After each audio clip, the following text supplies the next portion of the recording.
Good morning everyone. Welcome back to our online classes again. In the last class, we have started our new lesson of civics, that is political parties. We have already gone through the definition of political parties, a group of people who come together to fight election and to hold power. हमने definition भी पढ़ी थी इसकी कि एक लोगों का वो समूह जो इकट्ठा होता है चुनाव लड़के सरकार बनाने के लिए, और ज्यादातर है भी यही। हालांकि जो कुछ चीजें और ऐड कर सकते हैं, who shared A common ideology, जिनकी एक जैसी आइडियोलॉजी, किसी विचार, पॉलिसी और प्रोग्राम्स हो, एक पार्टी में एक जैसे पॉलिसी और प्रोग्राम्स हो, तो इसको पॉलिटिकल पार्टीज।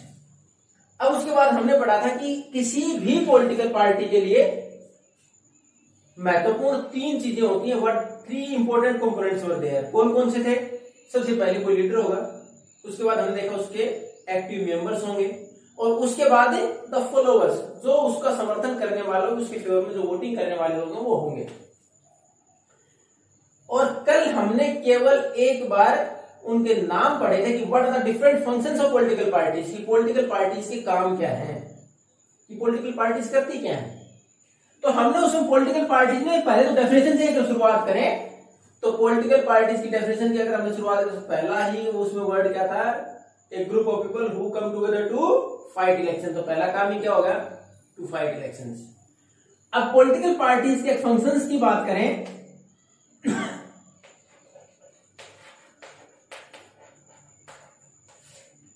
तो फर्स्ट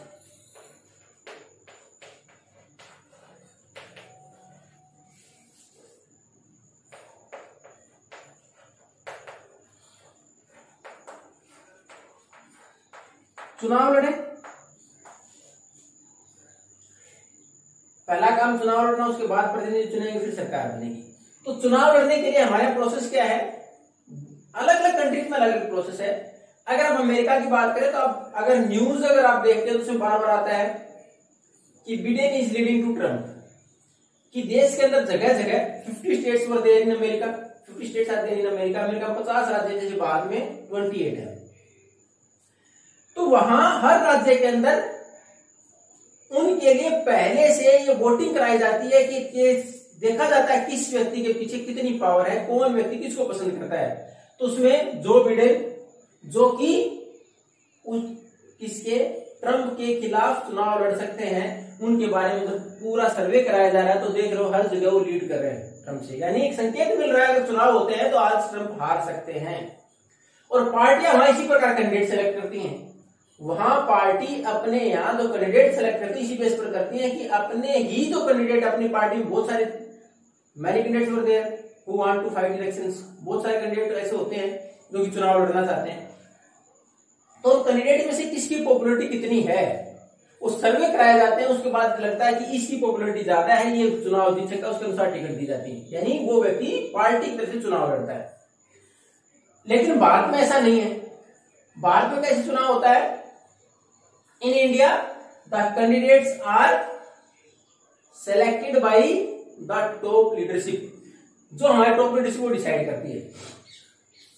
और इसके बहुत सारे नुकसान भी हैं। अगर आप देखो कि पिछले चुनाव तक कोई भी व्यक्ति किसी और पार्टी में था, उस पार्टी ने किसी कारणवश उस व्यक्ति को टिकट नहीं दी, उसने क्या किया, पार्टी चेंज करो, अगली पार्टी चाहती उसको टिकट दे दी। जबकि उस पार्टी के बाकी जो लीडर पहले से जो उस लाइन में थे, they also want to contest election, बाकी जो लीडर उस पार्टी के चुनाव लड़ना चाहते थे उसका विरोध करते, लेकिन होता कुछ नहीं है, क्योंकि वो लीडर पहले से दूसरी पार्टी से आया, उसको कमिटमेंट कर दी जाती है कि आपको टिकट देंगे, और दे दी जाती है।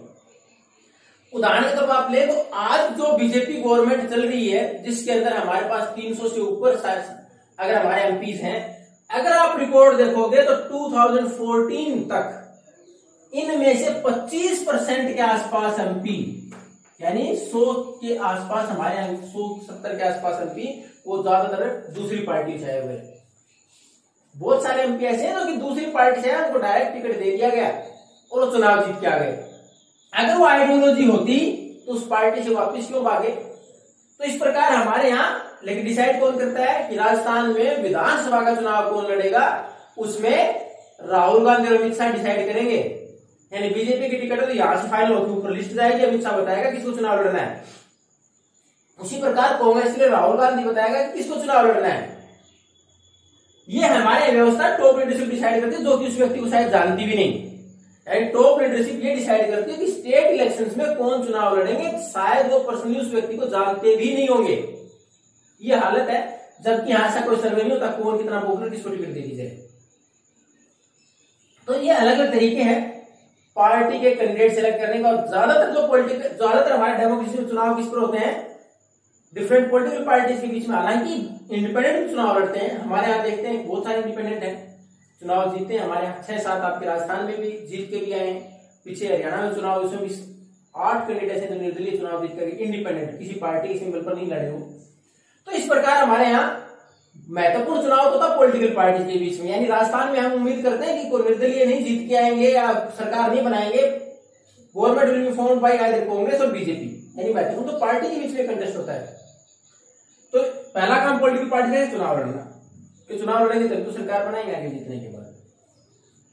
अब उसके बाद जैसे ही चुनाव हो गए, चुनाव के दौरान ही, चुनाव हो नहीं गए, चुनाव लड़ेंगे तो उसके लिए एक चीज और आएगी, पुट फॉरवर्ड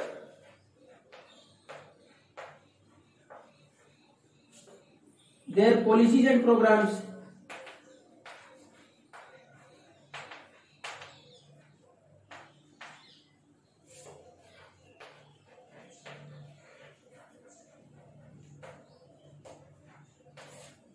अब जैसे ही चुनाव लड़ने के लिए जाएंगी पॉलिटिकल पार्टीज, तो जनता को पहले बताएंगे कि हमारी नीतियां क्या होंगी, हमारे आगे की योजनाएं क्या हैं, कि हम आप लोगों के लिए क्या करेंगे अगर चुनाव जीत गए तो।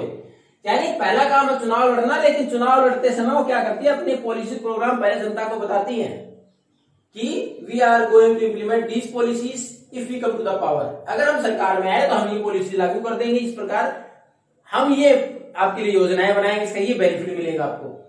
तो पहला चुनाव लड़ना, दूसरा क्या है, put forward policy and programme, अपनी नीतियां बताना जनता को, चुनाव के दौरान अपनी नीतियां बताना जनता को कि हम ये करेंगे आप लोगों के लिए, और किस प्रकार बेनिफिशियल है और किस प्रकार की सरकारों को कमियां भी आती है इसके अंदर, की कमियां रही उसको पूरा करेंगे। उसके बाद लोग डिसाइड करते हैं कि हमें किसको वोट डालना है, उन पॉलिसी प्रोग्राम्स के अनुसार लोग डिसाइड करना है किसको सरकार वोट डालना है। तीसरा फैक्टर हमारे यहाँ इसमें कौन सा है, द थर्ड फैक्टर इज कि इतना सारा होने के बाद जो हमारे यहाँ महत्वपूर्ण काम होगा, जिसने पहला चुनाव लड़ा, अपने पॉलिसी प्रोग्राम बता दिए, चुनाव जीत गए। अब उसके बाद यही पॉलिटिकल पार्टीज कानून बनाने में सबसे महत्वपूर्ण भूमिका निभाती हैं। Laws are framed in the parliament for the country and in legislative assemblies in the states. राज्य की बात करें तो राज्य विधानसभा में, और अगर लोकसभा की और हमारे देश की बात करें तो कहां, पार्लियामेंट में कानून बनते हैं। तो बनाएंगे कौन, पॉलिटिकल पार्टीज। हालांकि जो भी कानून बनते हैं वो कौन, सरकार, यानी जो हमारी गवर्नमेंट जो चला रही पार्टी, वो कोई भी लॉ उसके अंदर लेके आती है, बिल लेके आती है पार्लियामेंट के अंदर, कि उसको पास करना है, कानून बनाना है। लेकिन views are taken from other political parties also, बाकी पार्टी से तो पूछा जाता है। तो पार्टीज महत्वपूर्ण भूमिका निभाते हैं। तीसरा किसमें, इन लॉ मेकिंग।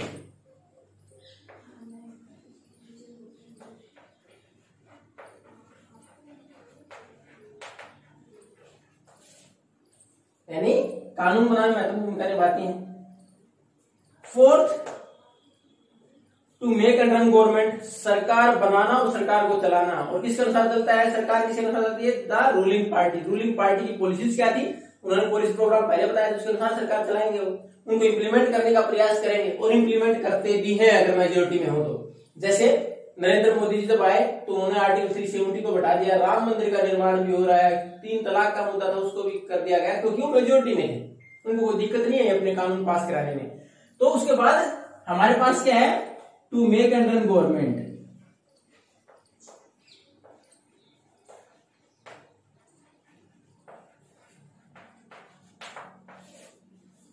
अब हमारे पास नेक्स्ट, अगर मान लो ये तो to make and run government, तो किसका काम है, who won the election, who won the majority. जिस पार्टी को बहुमत मिल गया और सरकार बनाएगी चलाएगी। लेकिन अगर चुनाव नहीं जीत पाए, यानी सीटें कम रह गई, तो क्या कहलाएगी वो, वर्क एज ओपोजिशन।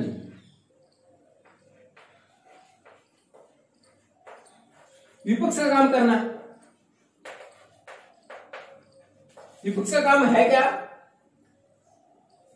विपक्ष का काम है टू अपोज और criticise the wrong policy of the government, सरकार की जो गलत नीतियां उनकी आलोचना करना, and suggest some good measures, कि कुछ अच्छे सुझाव देना। विपक्ष का काम क्या है, लेकिन आजकल तो केवल टू क्रिटिसाइज, आलोचना करना ही है, सुझाव अच्छे देना नहीं। लेकिन हम आज की पॉलिटिक्स की बात करें भारत में, तो हम केवल आलोचना करते हैं, चाहे सही करे गवर्नमेंट चाहे गलत करे। लेकिन वास्तव में ओपोजिशन का काम क्या है, to criticise the wrong policies और programmes of government and to suggest some good measures, कि अगर कोई गलत नीतियां है सरकार की उसकी आलोचना करे, उसके खिलाफ आवाज उठाए, और जो सही है वो बताए कि आपको इस प्रकार करना चाहिए काम, जिससे कि खुशहाली होगी, जनता का भला होगा, for the welfare of the public. और हमारे पास 6 इसमें क्या आ गया, टू शेप पब्लिक ओपिनियन।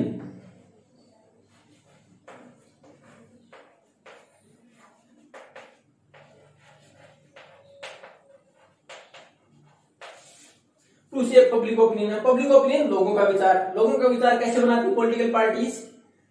अब देखिए एग्जाम्पल, अब आपने पढ़ा था ओपोजिशन का काम क्या, आलोचना करना।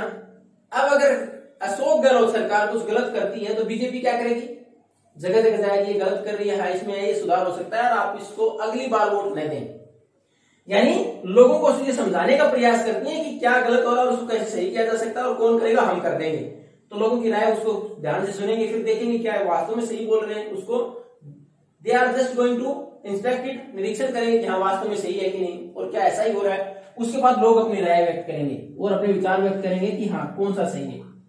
अगर गवर्नमेंट में पॉलिटिकल पार्टीज के, आपने 3 कंपोनेंट पढ़े थे पॉलिटिकल पार्टीज के, लीडर्स, एक्टिव मेंबर्स और फॉलोअर्स। एक्टिव मेंबर्स जो पढ़े थे वो जगह जगह जनता में जाएंगे और अपनी अच्छी पॉलिसी बताएंगे लोगों को कि हमारी गवर्नमेंट क्या अच्छा कर रही है। तो ये क्या करते हैं, इस प्रकार पब्लिक ओपिनियन शेप करते हैं, लोगों की राय बनाते हैं, कि आलोचना भी करते हैं विपक्षी पार्टियां, और जो पार्टी सरकार में है उसके जो एक्टिव मेंबर है वो सरकार का फेवर करने के लिए उसकी अच्छी नीतियां बताते हैं। इससे लोगों को ये अंदाजा हो जाता है कि कौन सी सरकार अच्छी है, हमें अगली बार वोट किसको डालना चाहिए, किस प्रकार के ऐसी पॉलिसीज हैं जो हमारे लिए इंप्लीमेंट की गई है। और लास्ट इसमें अगर 7 की बात करें तो ये हमारे यहां जितने भी पॉलिसी जो प्रोग्राम्स है, जो गवर्नमेंट स्कीम्स हैं, उस तक लोगों तक पहुंचाती हैं। ये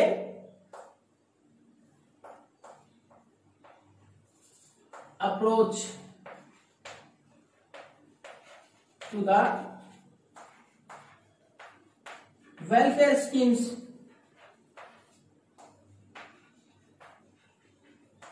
और गवर्नमेंट मशीनरी। इसमें हालांकि गवर्नमेंट मशीनरी लिखा हुआ होगा आपकी बुक में,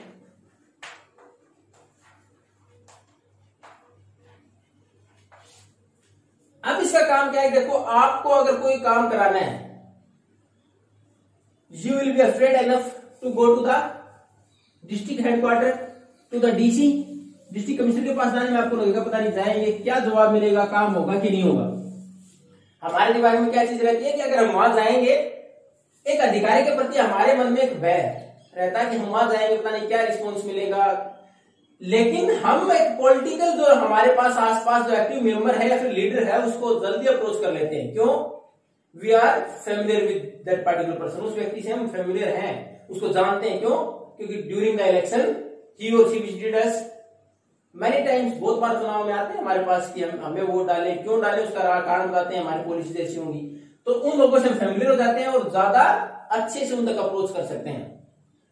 अब वो पॉलिटिकल पार्टीज के जो मेंबर है वो हमारी जो गवर्नमेंट स्कीम्स हैं उस तक हमारी पहुंच बनाते हैं। कैसे? वो फिर क्या करेंगे, वो हमारे सामने करेंगे कि उन पॉलिसीज और प्रोग्राम्स के बारे में बताएंगे और उन लेवल तक हम उस लीडर को अप्रोच करेंगे, वो लीडर अप्रोच करेगा आगे ऑफिशियल लेवल पर, हमें आसानी से हमारा काम कराने में हमारी मदद करेगा और वो हमें स्कीम बताएगा भी हमारी गवर्नमेंट की स्कीम कौन सी अच्छी है, how we can take the benefit of that schemes, हम उस स्कीम का बेनिफिट कैसे ले सकते हैं। तो हमारे पास फंक्शंस की बात करें, पॉलिटिकल पार्टी कितने फंक्शन हो गए? 7।